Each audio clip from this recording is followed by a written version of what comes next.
I would now like to turn the conference over to Erin Andrew, Assistant Administrator for the Office of Women's Business Ownership, SBA. Please go ahead. Thank you so much, and welcome to everyone joining this. It is October, and October is National Women's Small Business Month. So we're excited to host this and to celebrate the over 8 million women-owned businesses in the United States. And also sort of the successes we've seen with those businesses over the course of the last few years.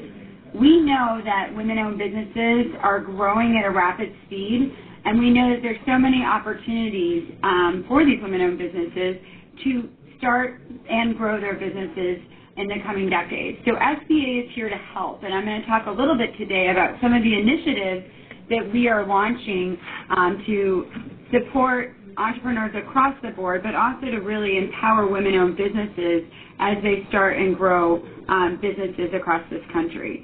So I wanted to start off and just highlight some of the administrators' priorities. SBA's mission is to help U.S. small businesses start, grow, and succeed. And I head the Office of Women's Business Ownership, and our focus is to help women-owned businesses start, grow, and succeed. Specifically, helping them navigate the resources that are available from the SBA, and also identifying opportunities for them to grow in the future. So let's go ahead and go to the next slide. All right, so these are some of the administrators' priorities. Administrator Contreras' suite is very much focused on making SBA stand for smart, bold, and accessible. We want to be smart with our systems, we want to be bold with our ideas, and we want to make everything accessible to women entrepreneurs across the board. Below are a few of the initiatives that we have been working on and announced over the course of the last year, and I want to just highlight a few. And I'll go into these in a little bit more detail as we talk about access to capital, counseling and contracting, and resources available through the SBA. Once I do that, I also wanted to highlight that we will be bringing on a women business owner, Jules, who is from the Grommet, who helped start and launch the Grommet, and she'll go into just some lessons learned as being a woman entrepreneur, in today's climate. But first, SBA One, in our capital side of the aisle, we've got a lot of things going on, and SBA One is a significant automation upgrade to the 7A loan guarantee platform that we have. The main features for lenders will be loan origination, automated wizard, single lender portal for origination, servicing, and liquidation, electronic signature capability, document management system, and some other upgrades that will really make it easier for the lender by reducing the lender's cost by more than $5,000 per loan. And this will significantly benefit the small business customers, especially those of community banks, which have not been able to gain economies of scale in requesting SBA loan guarantees in the past. So we think this will be very helpful to women-owned businesses. I also wanted to highlight Scale Up America. We know, and I mentioned there are about 8 million women-owned businesses in this country. About 88% of those do not have employees. So there's a huge opportunity to help scale women-owned businesses, really looking at helping them increase their revenues and hiring more employees. So Scale Up America is very much focused on, that scaling up of small businesses. And we recently announced some grants out of SBA to support entities that are providing intensive entrepreneurship training to help those companies scale. Oftentimes with a bit of a focus on women entrepreneurs as well. We also announced Reboot to Business, working with those businesses that are coming back after they're leaving the military. So it's as they're transitioning out of the military, they're looking at entrepreneurship opportunities, and SBA has been, there to help them as they transition. The Reboot to Business program is really focusing on veterans that are out there who want to start businesses.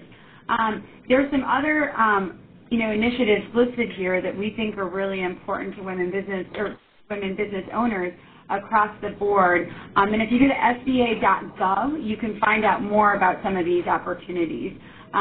For example, the Affordable Care Act for small businesses, a very important thing for a lot of women-owned businesses. We have weekly webinars on the Affordable Care Act that you can find out more on our website. We also run the Women's Business Center program, and my office oversees the over 100 women's business centers across the country that provide free and low-cost counseling and training to women entrepreneurs. So these are just a few things we wanted to throw out there. I now wanted to go to the next slide just to talk about the bread and butter of SBA. So these are things that sort of fall under that bread and butter. The bread and butter of SBA really, focuses on our 3 C's: capital, contracting, and counseling. And I mentioned a little bit about the changes that we've done to the capital programs, but capital is such an important thing to entrepreneurs who are learning or looking to grow their business. So SBA is very much focused on increasing capital to women-owned businesses. We have a $90 billion portfolio of loan guarantees. We work with lenders across the country, banks, CFIs, other community banks across the country, and we have about 5,000 lenders in our portfolio. And we also work on the equity side, not only on the debt side. When we talk about capital, we work on the equity side, and we have $2.6 billion in growth capital through the Small Business Investment Company. So that's another resource for high-growth women-owned businesses that are looking to scale their companies. On the contracting side, I want to mention this because I think it's really important. There are a lot of women-owned businesses who are interested in contracting with the federal government, and I mention that because it's the federal government contracting space is a $400 billion federal market space. And we have sort of a set-aside. 23% of all federal contracts need to go to small businesses. That's 23%. But we also have a set-aside, which 5% of those contracts go to women-owned small businesses.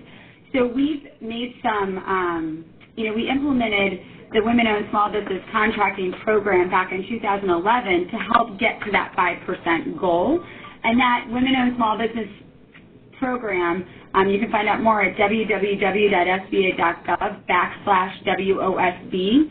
There are certain NAICS codes where women are underrepresented in certain industries, and if you qualify in one of those NAICS codes, you can get set-aside contracts if you're a women-owned small business through different agencies in the federal government. So that's something that's really, really important for individuals, women-owned businesses to look at as an option.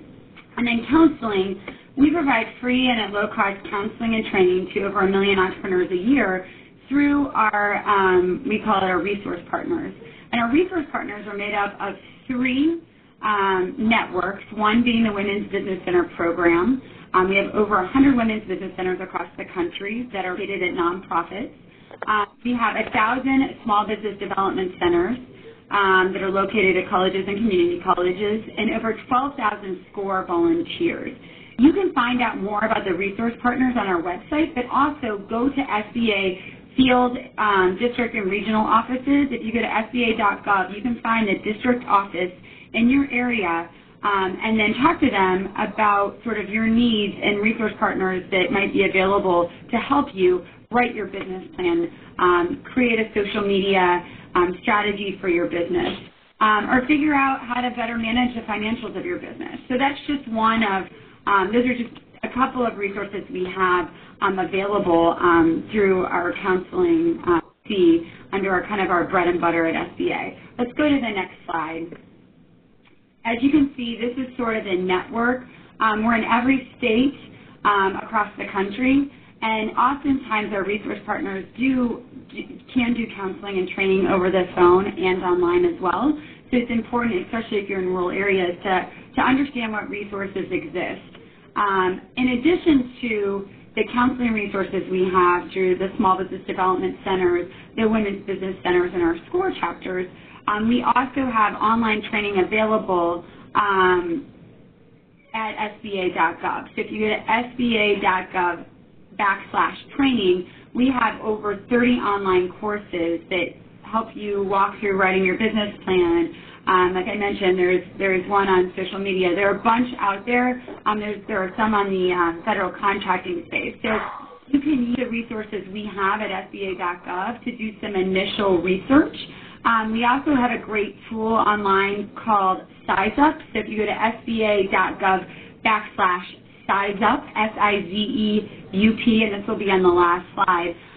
You can put in your business industry and your location and look for you'll get some business analytics essentially on how you size up with other businesses in that same industry in that area. And that information is always so helpful when you're writing a business plan. Let's go ahead and go to the next slide. As I mentioned earlier, our office is here for all of the women entrepreneurs on the phone. Our office is here to really empower and support women entrepreneurs as they're starting a business and as they're growing a business. We not only manage the Women's Business Center program, there's 100 centers, but we also work with the different programs throughout SBA, our contracting programs and our capital programs, exporting, to really look at women's participation and how we increase women's participation in the program. So over the course of the last few years, we've been really focused on increasing women's access to capital, helping more women in the federal contracting space, supporting women and getting the skills they need through our counseling partners, supporting women veterans as they start and grow their businesses, and helping female entrepreneurs, and those are entrepreneurs that are 50 years older, to start and grow their businesses. So let's go ahead and go to the next slide. I'm going to talk a little bit, very briefly, about how we've done this in the past. Just with regards to capital, the Small Business Administration lending was expanded over the course of the last few years, making $17.2 billion available through almost 60,000 SBA loans to women-owned businesses between January 2009 and December, the end of December of last year of 2013. And in calendar year alone, and we're going to get our calendar, we're going to have our FY14 stats come out soon, but in calendar year 2013 alone, SBA made $3.8 billion in capital available to women, and this was a 31% increase since 2009 in all three portfolios, including 7A, microloans, and 504. And SBA has improved policies around underwriting loans for $350,000 and below. We have a new credit score tool that we just released in July, and then also we waived fees on loans that were under $150,000. So our hope is this is really helping get more capital in lower dollar loan amounts into the hands of entrepreneurs, and this is specifically very much a sweet spot for women-owned businesses. We've seen an increase in women accessing, especially our 7A tool, as a result of some of these changes. We are really also focused on helping more women get into the federal contracting space. In fiscal year 2013, SBA exceeded the small business goal of 23%, which I mentioned earlier, with an achievement of 23.39% in federal small business contracts going to small businesses, and that's compared to about 21.65% in FY 2011. And in fiscal year 2013, the women's small business goal achievement was 4.32%, which represents more than $15 billion in contracting dollars.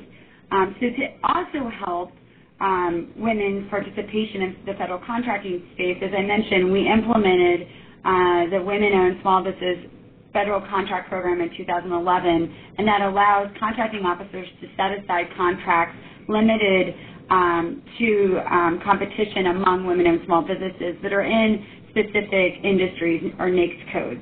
We also saw in 2013, through the National Defense Authorization Act, a removal of the caps on this program. So as a result, it's been positive because we've seen larger dollar contracts going through the Women-Owned Small Business Contracting Program. And we're also doing outreach events with Women Impacting Public Policy and American Express called Challenger events across the country, really bringing in a lot of the agencies and doing events targeting getting more women into the federal contracting pipeline for those specific agencies.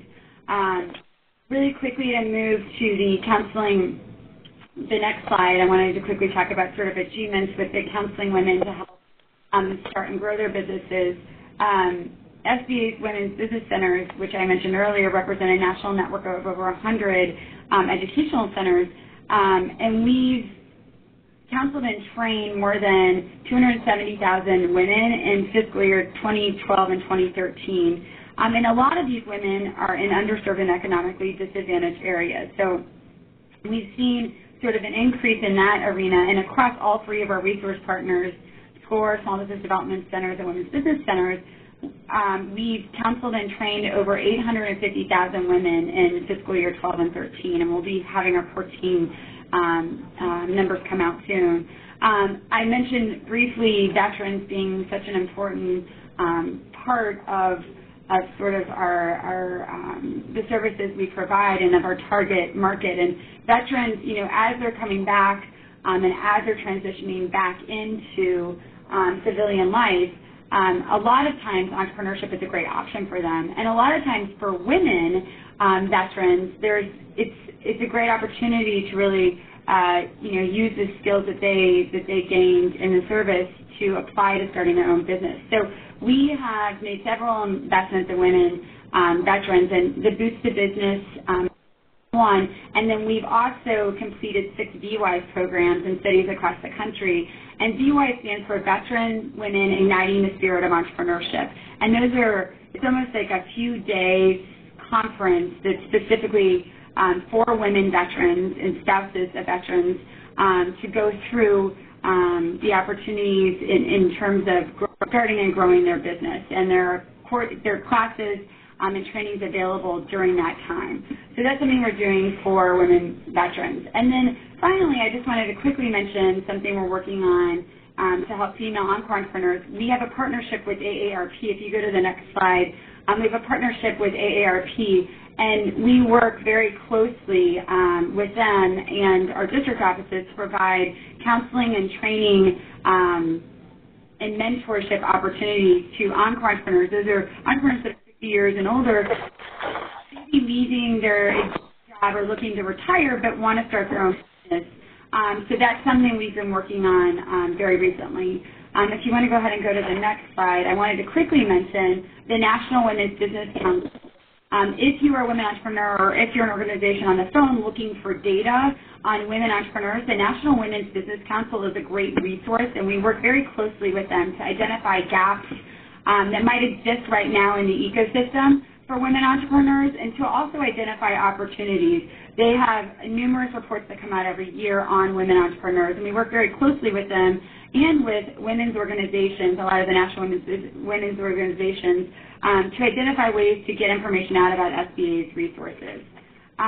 So with that, I think I want to quickly go ahead and move to the next slide and talk about how we're working with the National Women's Business Council to really focus on how we're helping women entrepreneurs access capital, access markets, create jobs and grow their businesses, especially in some of those high growth industries, and then looking at how we really identify where there are gaps in existing data or in business data where we could identify some trends or some opportunities to really do more support. So we're in the process of sort of working on an initiative with them to do some of these things through the We Power America initiative. And then finally, I want to just leave you with some resources on the next slide. SBA.gov I've mentioned over and over. If you go to SBA.gov and type any of these topics in, or even go to SBA.gov/women, there are a lot of resources for women entrepreneurs that are on the phone.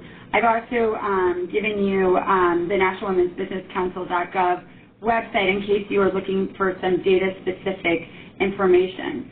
And with that, I just wanted to, it's an important month. We're celebrating women entrepreneurs, and we're very lucky today to have Jules with us. Jules Peary is the co-founder and CEO of The Grommet, and she is a woman entrepreneur, and she also works with a lot of women entrepreneurs. So we thought that it was very fitting to have her on today to talk about her experience, as a women entrepreneur with The Grommet, and maybe some advice and information she has for other women entrepreneurs on the phone who are either thinking about starting a business, starting another business, or growing their existing business. So, Jules, I want to go ahead and hand it over to you so you can kind of give the sage advice that I know you have to the many women entrepreneurs who are looking for it. Great. Can you hear me? Yep. Terrific. Thanks. So I won't spend a ton of time explaining the grommet because we're super easy to check out online because we launch one product a day that you might think of as something that is likely to have originated, say, in a crowdfunding platform or an inventors workshop. It's an unknown gem that you would want to know about. We launch it with a video every day. And if you're anticipating any kind of holiday gift-giving crunch, basically I just am telling you the answer to your prayers because we're launching something very new every day. So no matter what you choose from the grommet, it's going to be a thoughtful gift that nobody has. So I'll basically say go to the website and to learn more. But I'll tell you a little bit about the strategy behind the business and then move into the core ideas of entrepreneurship. So could I have the next slide, please? So just in terms of my story, this is actually a picture of me in high school at the reading room at my boarding school. I grew up in Detroit as a daughter of a factory worker and catapulted myself into boarding school in the suburbs of Detroit, which was probably my first entrepreneurial activity, frankly. Leave home at a very young age and do something that made me nauseous every morning, show up at boarding school with classes. Kids were smarter than me. I became an industrial designer. Next slide, please. Can I have the next slide, please? I have it up. Oh, sorry, I'm not seeing it. Okay, I just have a lag here. So anyway, I became an entrepreneur. It was part of my career, basically, not my entire career. My first startup was one that I did right out of business school called Continuum, and I joined an existing startup with a year-old. So it was just a product innovation consultancy in Boston. My second startup was Ziggs. I was president of this social network that competed with LinkedIn. And since all of you are probably on LinkedIn and none of you are on Ziggs, you know who won that competitive battle. But terrific experience for me in learning about social media. And that led to my co-founding the grommet. Next slide, please. I did a bunch of big company stuff as well, and between I was lucky enough to have a great mentor. I worked for Meg Whitman and all of these companies. She landed on my head as my boss, and I just started following her for a while. Next slide, please. So what we do, we're a product launch platform. Things we've launched that you would know would be Fitbit or perhaps Bananagrams or Idea Paint or SodaStream. Those are things we would have launched, say, 3-4 years ago when they were totally unknown, but every day we are launching basically the future. Next slide, please.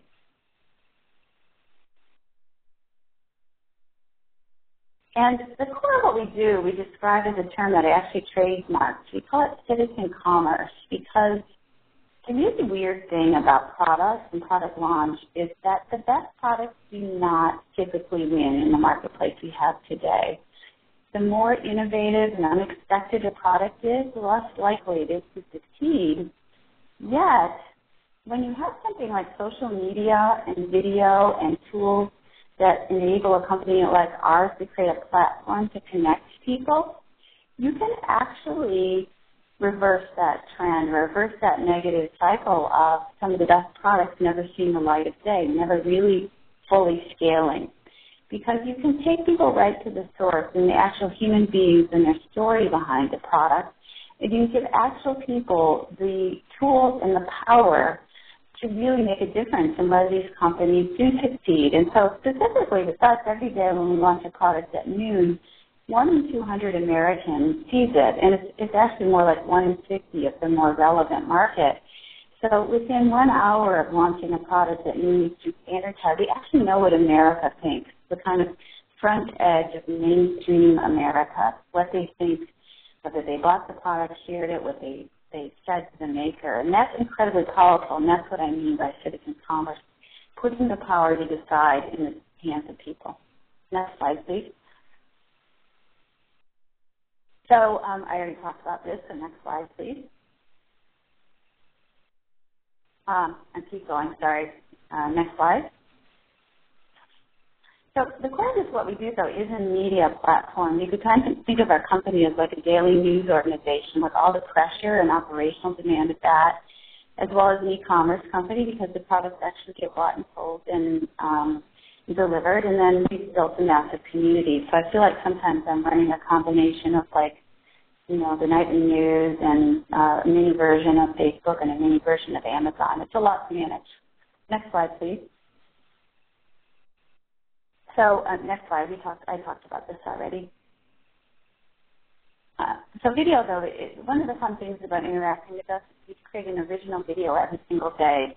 And it usually creates one of the reasons that I know a lot about entrepreneurs is because we work with 3,000 of them, and many of them are women. 40% of the products that we launch are from women, and you can even shop on our site by that category. We call that underrepresented entrepreneurs. If you want to shop by a particular value, like green products or social enterprise or underrepresented entrepreneurs, you can find products made by women there as well. Next slide, please. So I already talked about this. This is our office, actually, where I'm sitting. Next slide, please. We've launched now almost 3,000 products. We started in the depths of the economic crisis in 2008, and have one of those heroic battles behind us, I guess, part of it at least, that many people, any of you who started a company at that time know that that is probably the toughest class of entrepreneurs the United States, has ever seen, at least certainly in our lifetimes. And I count myself part of that group, that tough group. Next slide, please. So talking about entrepreneurship, I think you really I've learned that I have to embrace three really prominent sort of, emotions or aspects of entrepreneurship. The first one is if you work in a really big company, I think your prominent emotion you might experience in a big company is actually very different. It's probably frustration, because there's so much that's outside of your control, and you see things that don't make sense, and you have to learn to succeed in the face of that frustration. Very different in a startup, because you do have the control if you're the founder. And so what you need to embrace and not get overwhelmed by is actually the emotion of anxiety, because it's going to be your constant friend just about every single day. And it's actually a positive emotion if it inspires you to the next key quality, which is action. You have to have a bias for action. I don't know a single successful entrepreneur who spends a lot of time, more time thinking than acting. The actual idea of a business takes 1 second, right? I mean, it doesn't take any time at all to come up with the idea normally. But making it happen, I just heard a quote Walter Isaacson said about Steve Jobs, that vision without execution is just hallucination. And that's true here.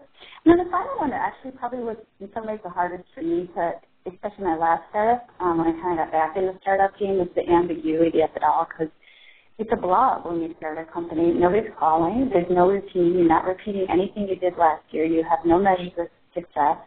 And that blob starts to take shape, but at first it's pretty hard to embrace that. Next slide, please.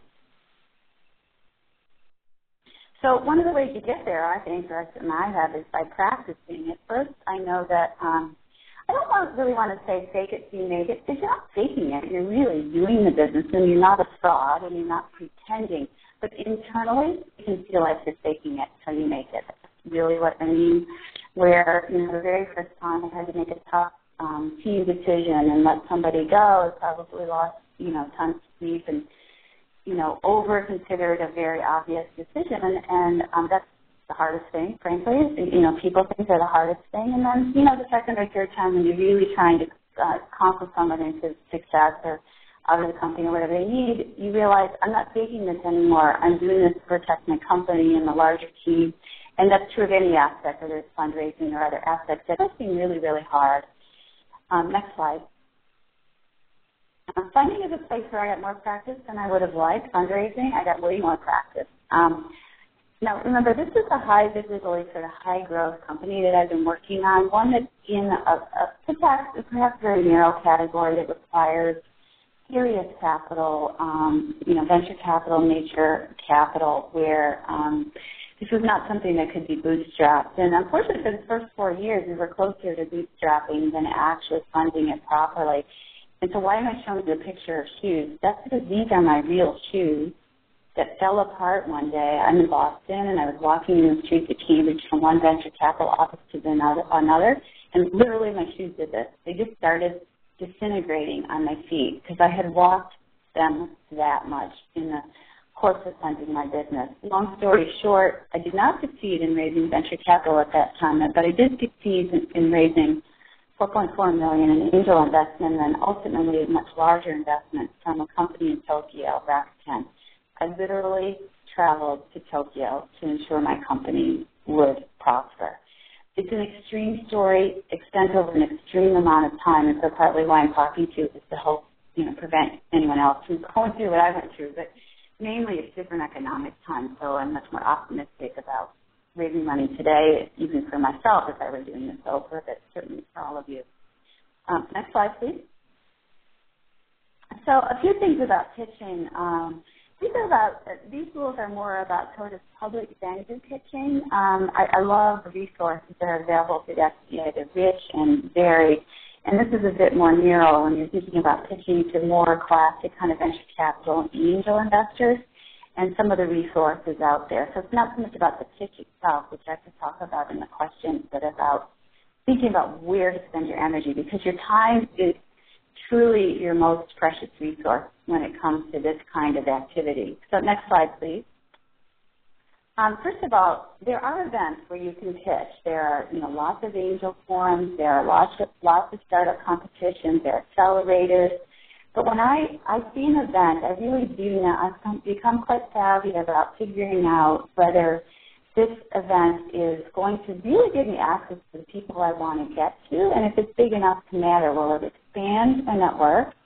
And the big name people, is it so big that I can't even get to them if they're people that I'd like to know about my company? So let's say you're going to be speaking at a very large event. One thing I watch for is that if there are multiple breakout sessions, does the audience start to get broken down to like 20 people in a room, and it's probably not worth my getting on a plane for that or traveling across town sometimes. So get really savvy about how to use your time, because when you're early days, for the begging to speak and be visible, but very quickly you have to learn, which things are worth it and which are not. Next slide, please. So in this case, I'm also always looking at the public relations tab, and you can tell whether an event has serious budget for this and whether it has good media sponsors and a good media plan. So I'll ask for those things, and you can see it best if they've had this event before. And in our case at the Ground, we've been holding something called the Product Pitch Event. This is really directed at makers, people with physical products. It's a national competition, but we conceptualized it not just to help us find the next greatest grommets, but to give those companies a meaningful lift in terms of their PR awareness and to be able to repeat that for them. So we make it worth it for them to show up. Next slide, please. This is just hard and fast. I did this once and I regretted it. Never pay to speak. I once really wanted to be on stage at an event with a really prominent sort of marketing guru, and here's the lesson I learned. If you have to pay to speak, that audience is not that interested in what you have to say. And I didn't pay much. It was kind of a last-minute thing, but I would never do it again. Next slide, please. Similarly, there are venture forums where people ask you to pay to speak, and to investors, or the investors have to pay to be there. Avoid those as well. These are just money-making opportunities for the event organizers. They're not designed for your best interest. Next slide, please. And then finally, the thing that changed even dramatically since 2008 are the opportunities to raise money and to get visibility with angels and individuals through technology. I actually have three things in mind here. I'm going to say something kind of obvious, but if you're new, this may not be. We've seen 15% of our companies that we launch on the Grommet get funding through crowdfunding, Indiegogo and Kickstarter in particular. And these are particularly great platforms for women because on those crowdfunding platforms where you have a project that ultimately could be a business, if you can engage a community there, first of all, we have folks who have raised hundreds of thousands of dollars to get a physical product born there. But for women, it's really good because women get 47% of the funding on crowdfunding platforms, and they're 60% more likely to succeed than men. So the message there is that this is a very welcoming audience for women because it's an audience of people who choose to participate in these campaigns who look like us, who look like America, which is not true in most of the investor community. So that's one way to use technology. The other resource I would consider if angel funding is in your path is AngelList, because that, again, came out a little bit more recently than since I was raising money for my company, but it's a very, very credible source for raising visibility to your company and getting yourself in front of angel investors who, frankly, used to be like unicorns until AngelList came along. It was really hard to find them. They don't necessarily publicize their activities, but the ones who are there are much more accessible. And the third thing I'm going to say is kind of obvious, but it's really difficult to get an investor to take you seriously unless you come in with an introduction outside of these type of forums. But if you want a one-on-one with an investor, and LinkedIn, I've heard many investors say that with LinkedIn today, if you can't figure out a way to get an introduction to me or a way to connect to me through that platform, I've got to wonder about your savvy around, how to network and how to do this job, which are essential skills for any startup founder. Next slide, please.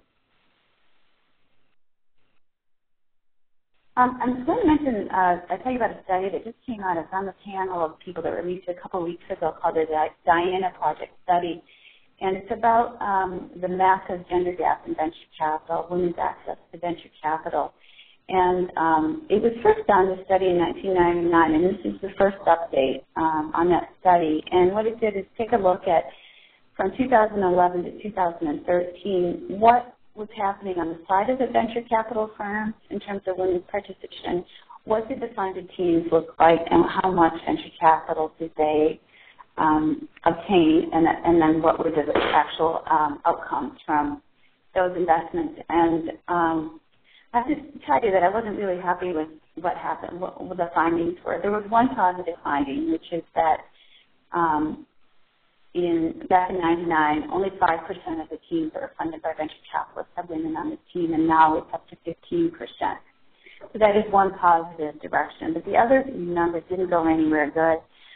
The number of women who are venture capital investors with investment decision-making authority, basically partners, dropped from 10% to 6%.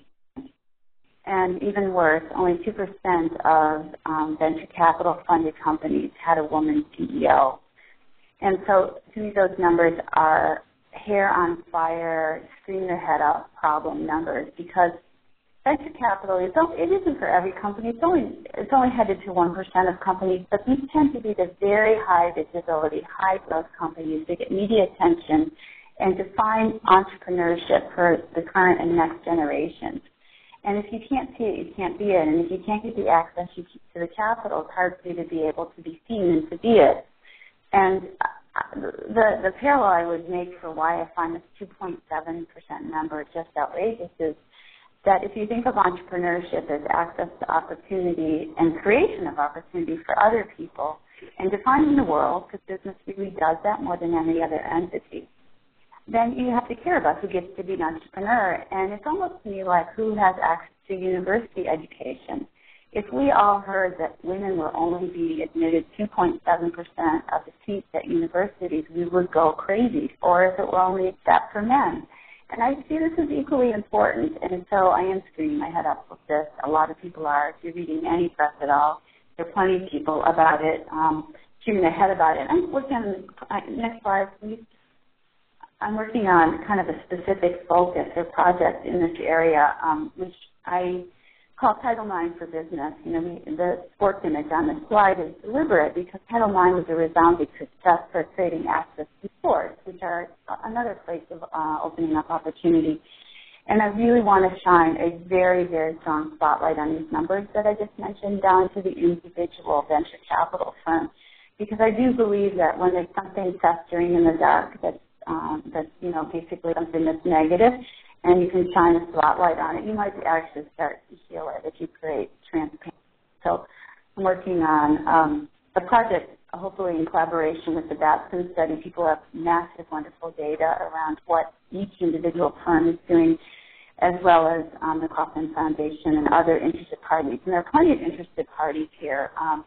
And it's something, obviously, any entrepreneur would care about. But I think anybody who cares about business, period, would care about, because having diverse founders at the start of a company determines the outcome outcome of a company in terms of opportunity for all, and that includes men. I have 3 sons, and I want them to work in companies that are founded by diverse teams because I know that that leads to better economic as well as social outcomes.